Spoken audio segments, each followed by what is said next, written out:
The rain had stopped an hour before the procession, and the gravel of the Arden Moor churchyard glittered still as the mourners filed past the open vault. Aurelia stood where a companion was meant to stand, 3 paces behind the family, near enough to be useful and far enough to be forgotten. She watched the long box go down on its straps into the dark of the thorn vault, and she watched the uncle weep into a black-bordered handkerchief. And she thought, with a stillness that surprised her, that she had never once heard the Earl laugh. A gray-gloved hand closed over hers. It was quick, and it pressed something into her palm, and it was gone before she had turned her head. No face met her eyes. Only the moving wall of mourners, the bowed bonnets, the wet black coats, the shuffle toward the lich-gate. She closed her fingers without knowing why she closed them. The paper inside was folded small and warm, as though carried a long while against a living body. She did not open it in the churchyard. She had been a paid companion for 6 years. And the first thing 6 years teaches a woman of no fortune is when not to move her face. She kept her eyes on the vault until the stone was set, and she said the responses with the rest.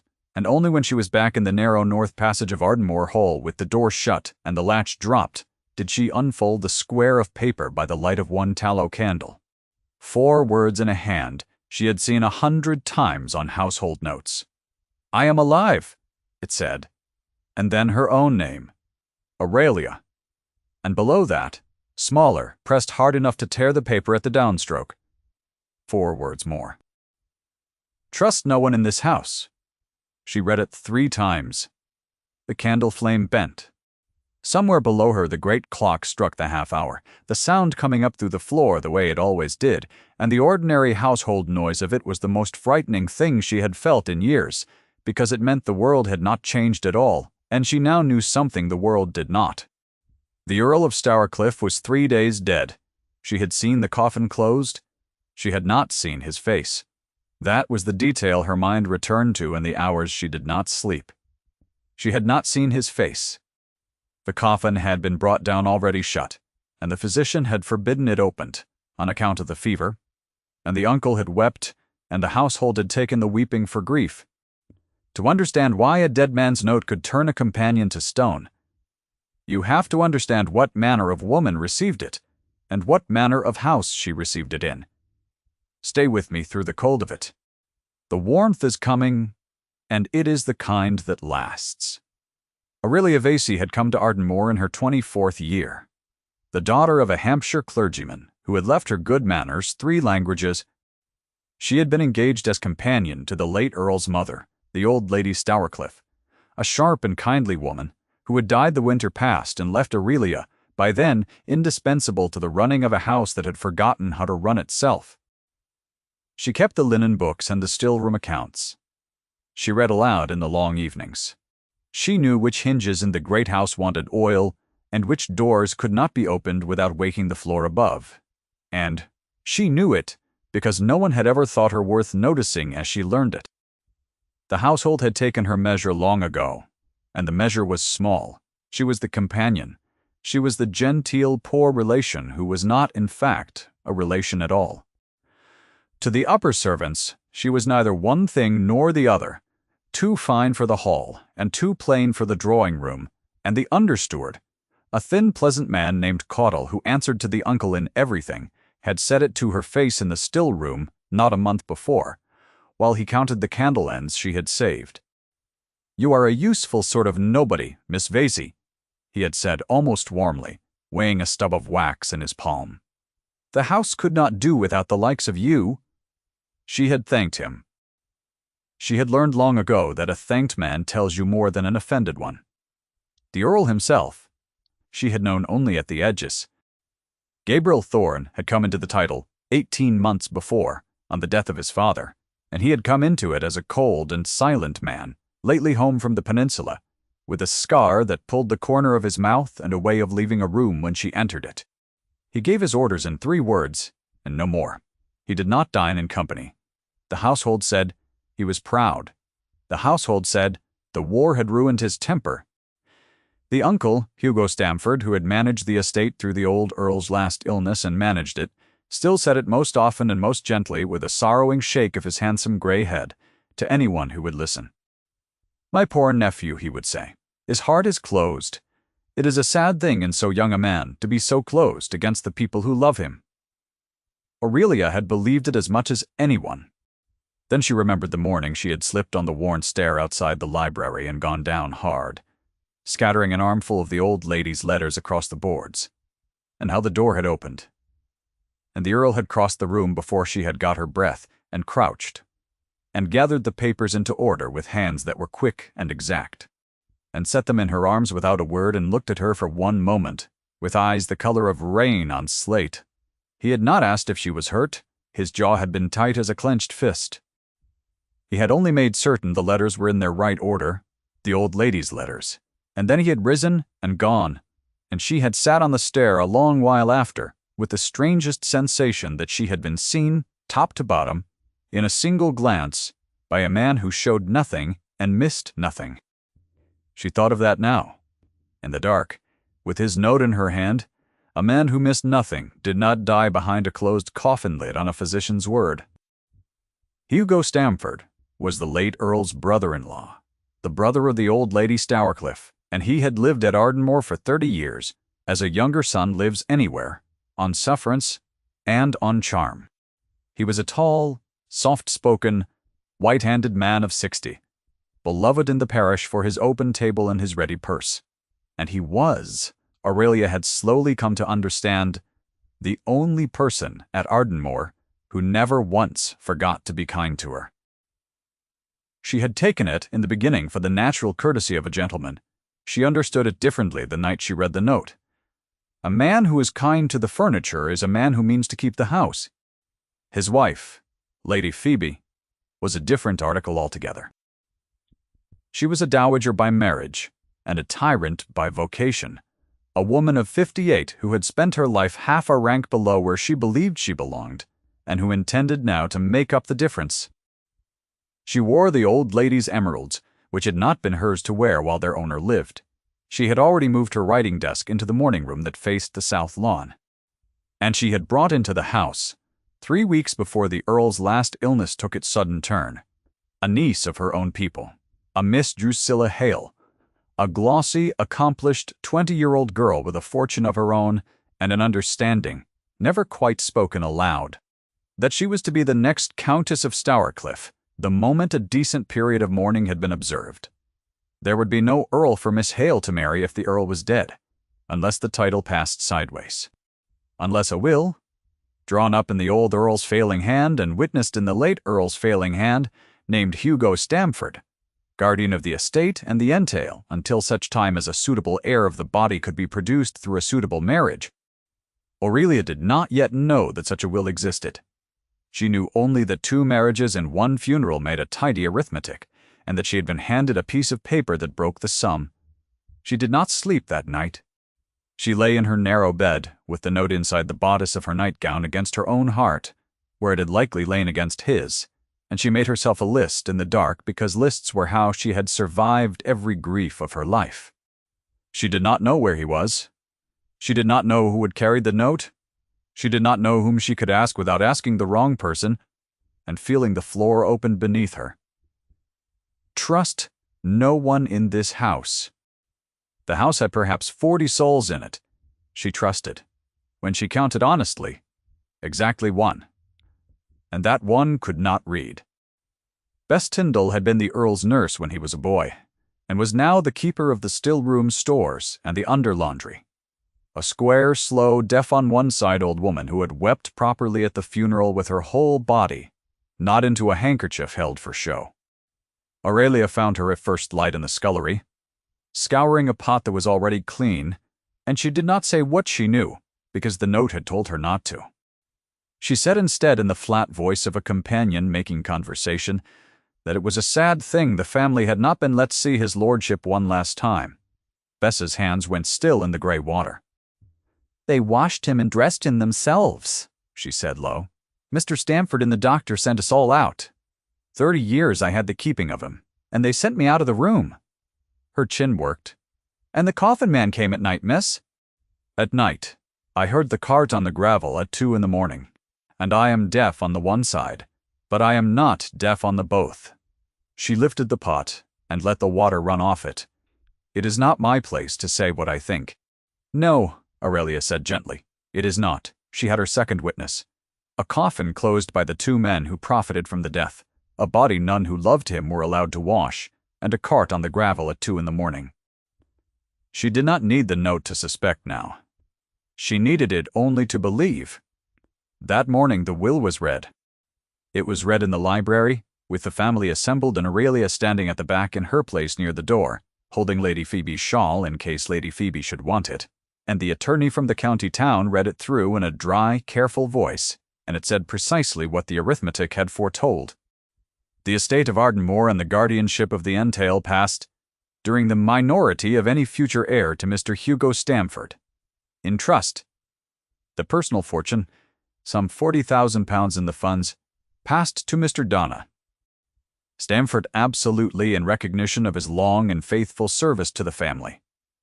There was a small annuity to the servants by length of service. There was nothing to Aurelia which she had expected, and a kind sentence about the household's faithful companion, Miss Vesey, who was to be retained at the new master's pleasure, which she had not. When the attorney came to that clause, Lady Phoebe turned her head and said to her niece, not troubling to lower her voice, that the companion was a useful nobody and would do well enough wherever she was put. Miss Hale glanced once at the woman by the door and looked away, and the matter was closed. She watched Hugo Stamford's face all through the reading, and his face was the face of a man bowed under a grief too heavy to bear. He pressed the black handkerchief to his eyes at the kind sentences. He laid his palm flat upon the document at the end, as though it were a thing he wished undone. And Aurelia, who had learned in 6 hard years when not to move her own face, saw the precise instant his grief outran itself, the half-second too long that he held the handkerchief to dry eyes, and she knew with a certainty that turned her cold from the scalp down, that the man weeping in the master's chair had buried a living nephew to sit in it. You may think a poor companion could do nothing against such a man, and for a long while that night she thought so too. Keep your patience. Worth in the end is the only thing in this story that cannot be forged. She began with the one thing she could do that no one in the house thought her capable of doing, because no one in the house had ever thought her capable of anything but fetching shawls. She read. She read the household accounts which she kept herself, and which therefore no one watched her open, and she went back through them month by month into the winter, and she found the small wrong shapes a careful reader finds. A physician's fees to a Dr. Mowbray of the county town, a man who had never attended the family in her 6 years, beginning in the very week the Earl took ill. A payment of £200 to a person entered only as carriage and conveyance, special, dated the night Bess had heard the cart. Taspis. A standing order, 3 months old, for the lock on the door of the old East Tower, the disused nursery wing, to be changed, and the key held by Mr. Stamford alone, the East Tower. The nursery wing, the part of the house that no one entered, that had not been opened since the Earl himself was a child in it, and on whose door a new lock had been set, the week before a man stopped being seen alive. She did not go to it at once. To go at once would have been to walk straight into the only place in the house that was watched, and the note had told her better than that. Trust no one in this house. So she watched instead. She watched who carried trays, and she saw that one footman, a close-mouthed creature named Probert, who had come into the house with Lady Phoebe, took a covered tray up the east stair twice a day, and came down with it empty, and told the kitchen it was for Mr. Brough. Stamford's private study, though Mr. Stamford's study was in the west of the house entirely. She watched, and she counted, and she let 3 more days pass while she counted. And the cost of those 3 days was the worst price she paid in the whole affair, because she did not know what was being done to him in them.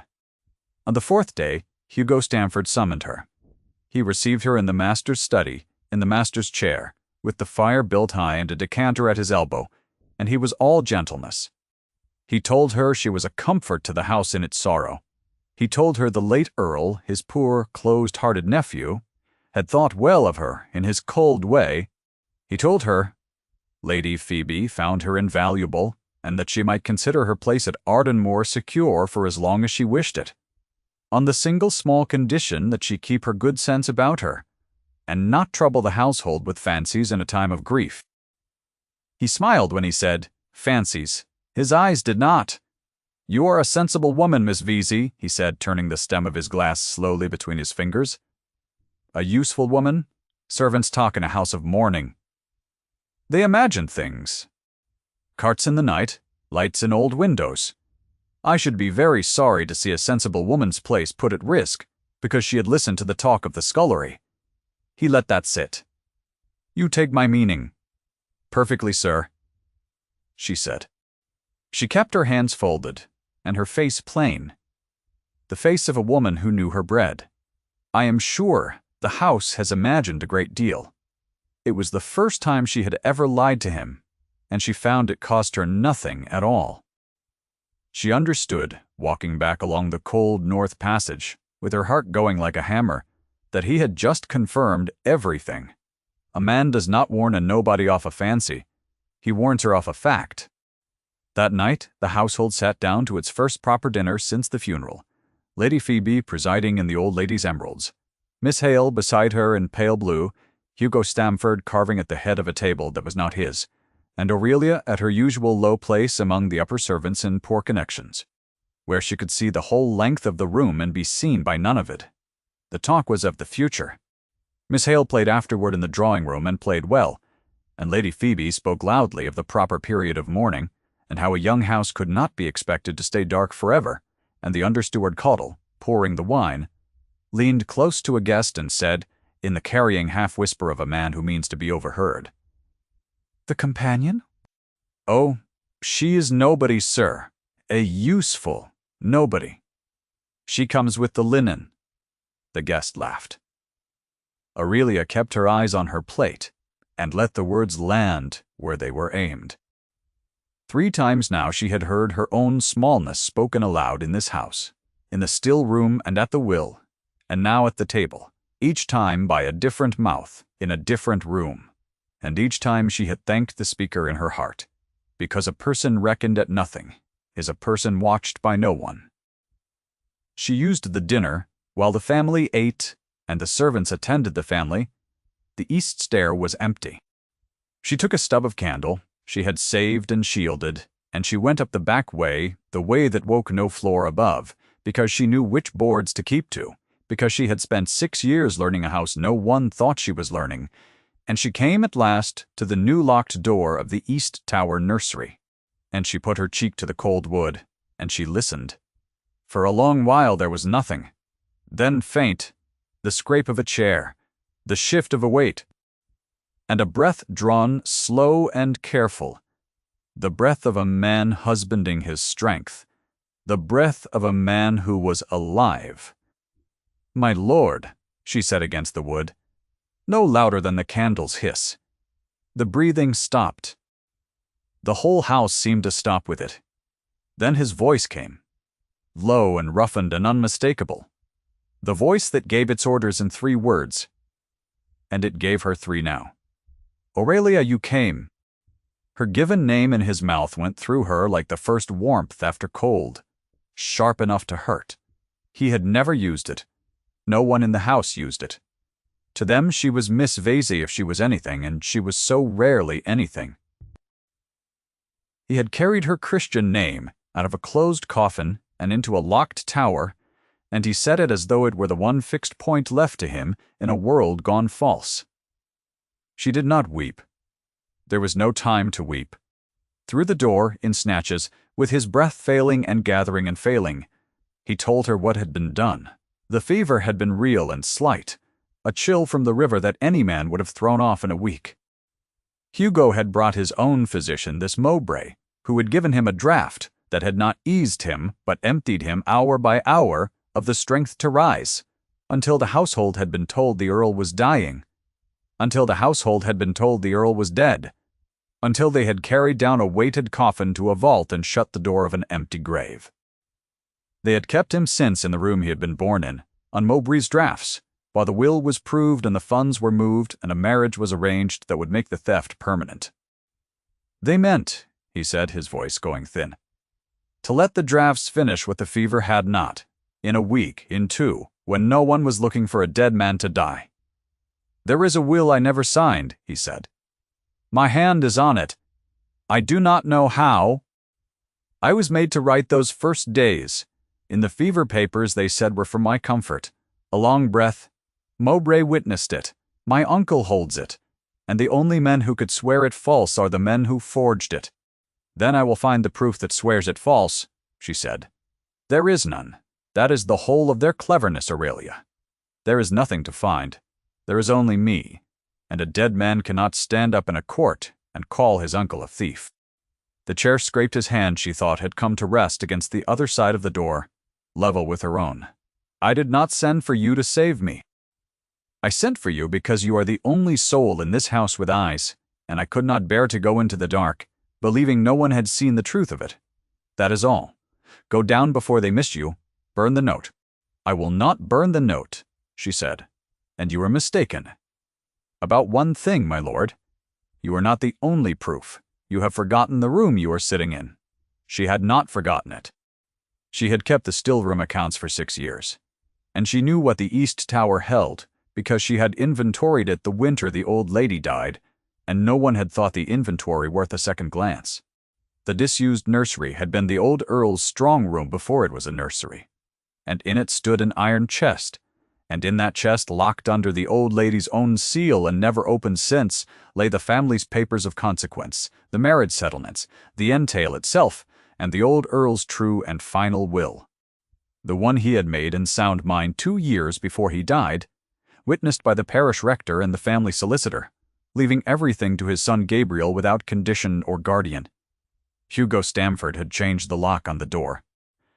He had not opened the chest because the chest needed the old lady's seal key to open it without breaking, and the old lady's seal key had hung these 18 months on a ring of disused keys in the still room, among the candle ends and the linen tallies, in the keeping of the one soul they had never once thought to count. It is in the chest behind you, she said. The true will, your father's. I have the key to it in my apron this moment. They locked you in the one room in England that can prove you alive and prove them thieves, because not one of them ever once believed I knew what was in it. There was a silence on the other side of the door that she would remember all her life. Then a sound she had never heard from him, a short, broken, unwilling breath that was almost against everything. A laugh. They locked the key in with their own ruin, he said softly. God forgive them. They could not open the door that night. The lock was Hugo's, and the key was Hugo's, and Probert came up at 10 with a covered tray. Aurelia was gone down the back stair before the footman's candle showed at the turn, and she lay awake again, and this time she did not make a list. She made a plan, and the difference between the two is the difference between a woman who survives and a woman who acts. The plan turned on the marriage. Hugo Stamford's whole structure of theft rested on a single coming event, the betrothal of his fortune-bringing niece, Miss Hale, to a cousin of the Stamford line, who would carry the name into the next generation and make the false will's guardianship into a settled inheritance. The betrothal was to be announced in 8 days, at the great half-yearly assembly the family had given at Ardenmore since before Aurelia's birth. The one night of the year the whole county came through the doors, the magistrate among them, and the rector, and the old family solicitor who had witnessed the real will, and been quietly told these 2 years his services were no longer required. Every man who could testify to the truth would be standing under one roof on that single night, and Hugo Stamford had invited them himself, because a thief grown confident invites the world to watch him win. She had 8 days. She used them as she had used everything, by being beneath notice. She wrote 3 letters in a hand, disguised to look like a country attorney's clerk, and she sent them out with the carrier, not by the house post at Cottlered. One went to the old family solicitor in the county town, asking him, on a matter touching the late Earl's true testament, to attend the Ardenmore assembly and to bring with him his witnessed memorandum of the will of 2 years past. One went to Dr. Mowbray, and that one she wrote with particular care, because Dr. Barda— Mowbray was the weak joint in Hugo's armor, A struck-off apothecary's son with a license bought late and a reputation thin as paper. A man who had taken £200 to drug an earl, and would take the rest only if the earl quietly died. Her letter told him in the dry voice of the law that a deposition had been laid touching the death of the Earl of Stourcliff, that the coffin would be opened by order, and that the physician who had certified the death would do well to consider before that hour whether he wished to stand as witness or as accused. It was a bluff entire. She had no deposition and no order. She had only the certainty that a coward who has half murdered a man for hire will not stay in the house to be caught. And she was right. Mowbray was gone from the county, and with him went the one hand besides Hugo's that knew the false will for false, and the one set of drafts keeping the earl too weak to stand. The third letter she did not send. She carried it herself, in her bodice, against her heart, where the note had lain, the drafts, stopped because the physician fled. Each night now, at her cold listening post against the tower door, she heard the earl's voice come back. An hour of strength one night, and two the next. The slur leaving it, the words lengthening past 3.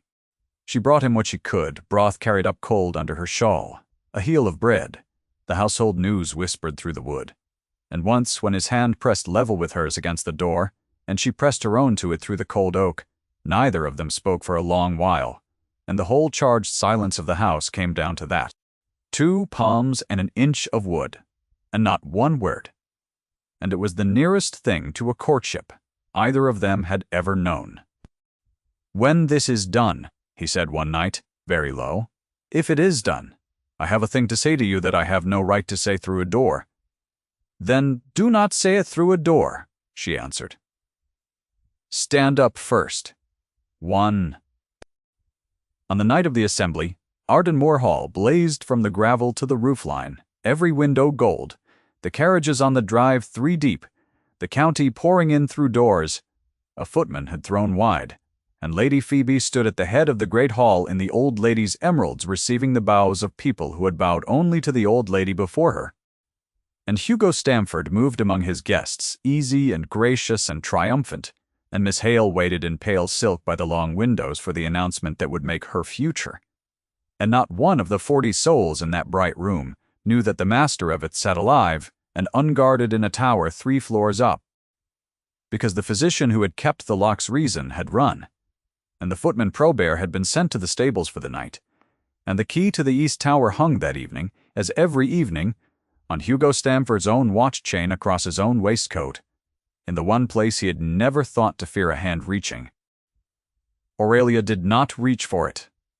She was cleverer than that, and she had 8 days of being beneath notice to spend in a single hour. She had not needed Hugo's key for 2 days.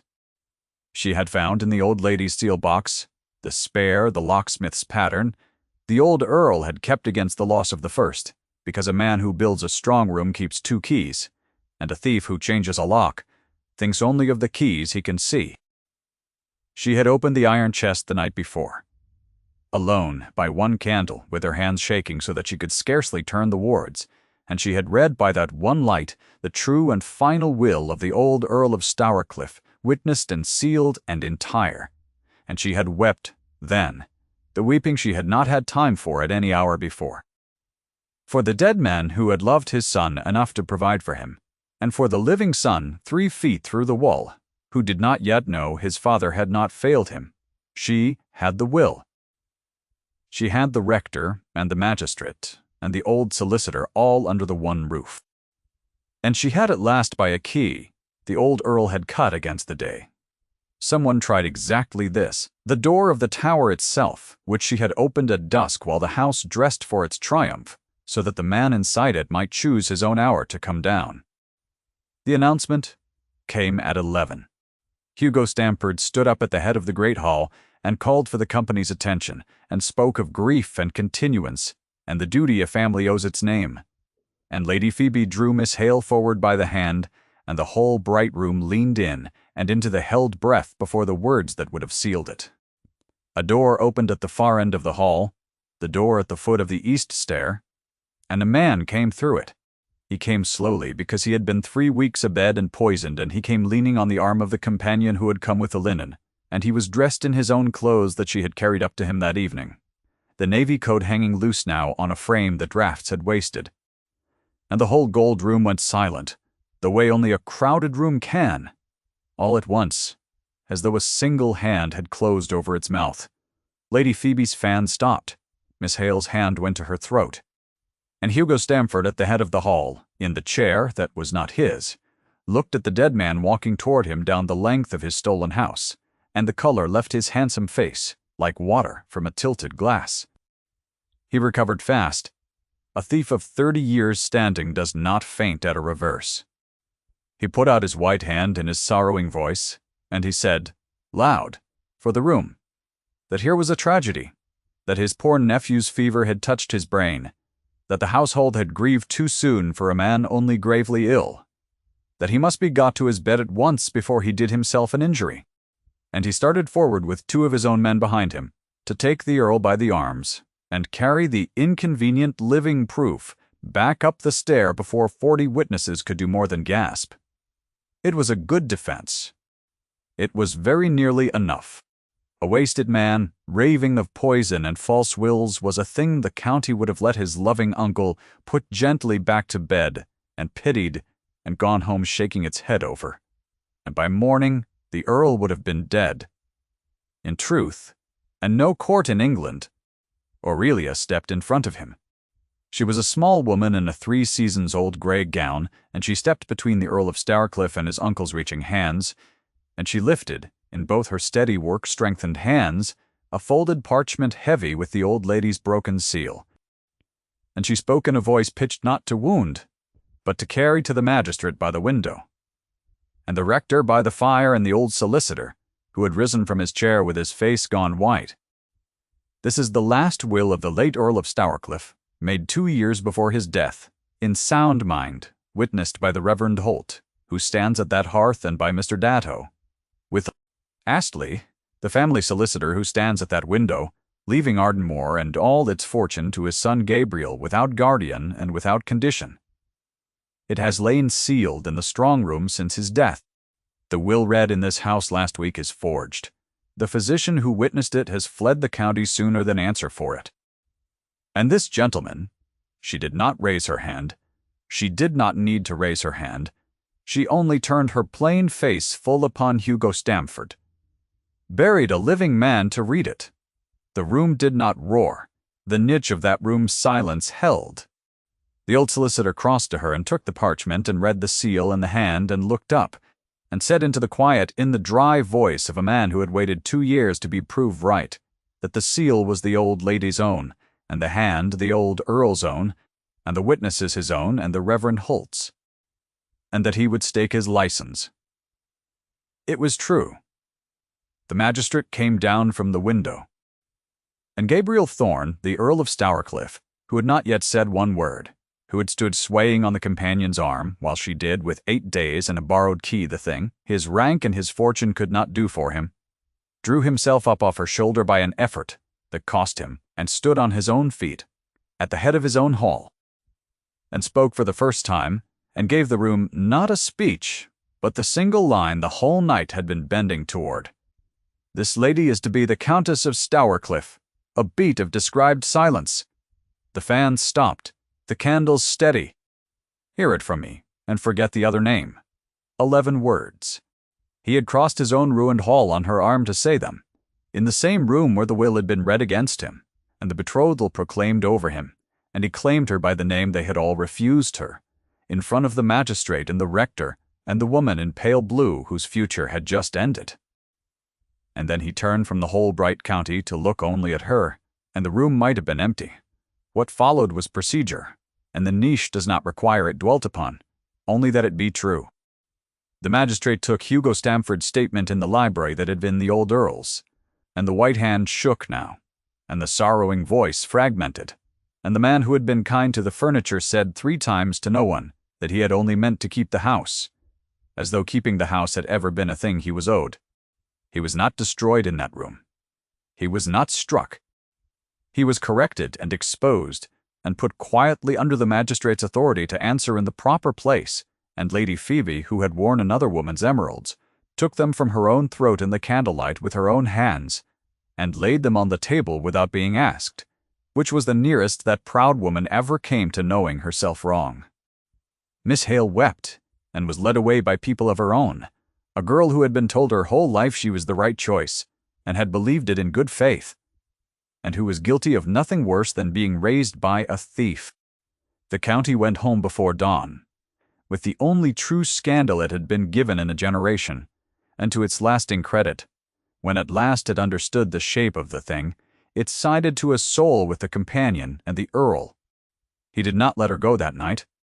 When the hall had emptied, and the candles had begun to gutter and the great clock struck 4, into a house gone quiet at last, she made to slip away to her narrow room in the cold north passage, out of 6 years' habit, and he caught her hand.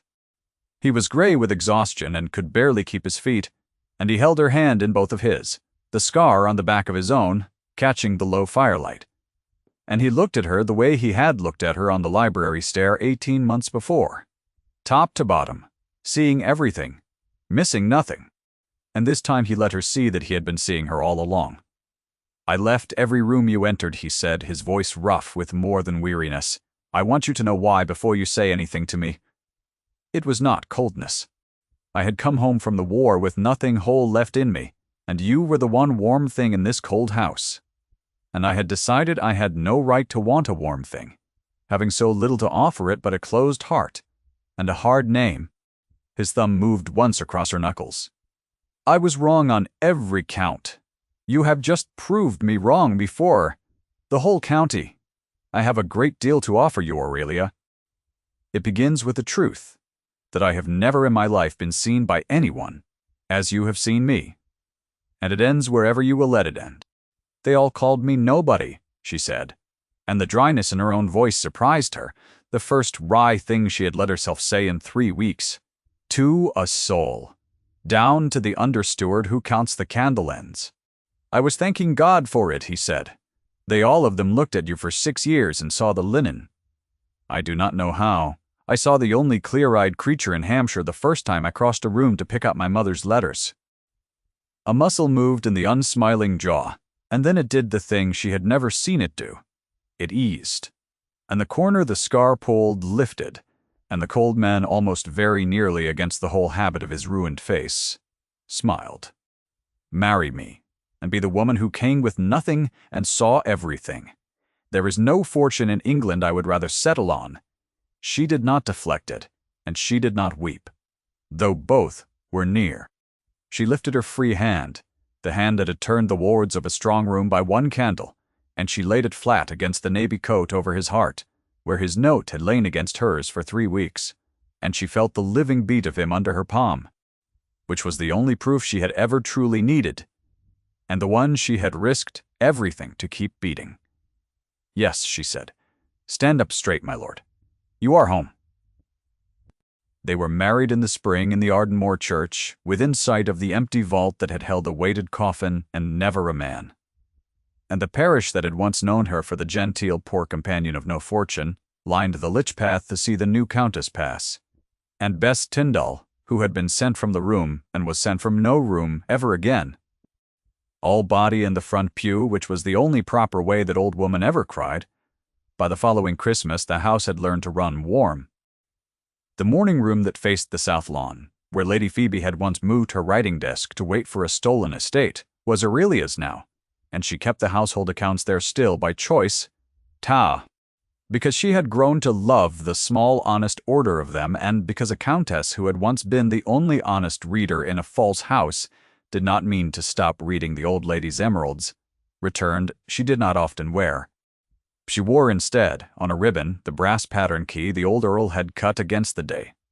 Someone tried to steal his son, the key that had opened a strong room and a tower and, by way of both, a life. On the last evening of that first married year, Gabriel found her there as the snow began against the dark glass, sitting over the columns of figures with one candle exactly as he had once heard her described, the nobody who came with the linen. He did not cross the room before she had got her breath this time. He stood in the doorway a moment and watched her. The firelight on the leather book spines and the snow falling slow past the window, and his wife bent over her honest accounts, and then he came and set his hand on her shoulder, the scarred hand, and she covered it with her own without looking up. And on the open page, between the candle and the cold glass lay, pressed flat and dry and kept, the forward note in his hand that had begun it. All. And beside it, where she had put it the day they were wed, and meant to keep it all her life, a single pressed columbine from the churchyard wall. If Aurelia's long silence in that cold house moved you, stay a moment in the warm one she earned, and remember that the quietest person in any room is often the one who sees it whole. That is all. The snow went on falling, and the candle burned, and the two of them stayed in the warm without speaking. Which, after everything, was the thing they had wanted most.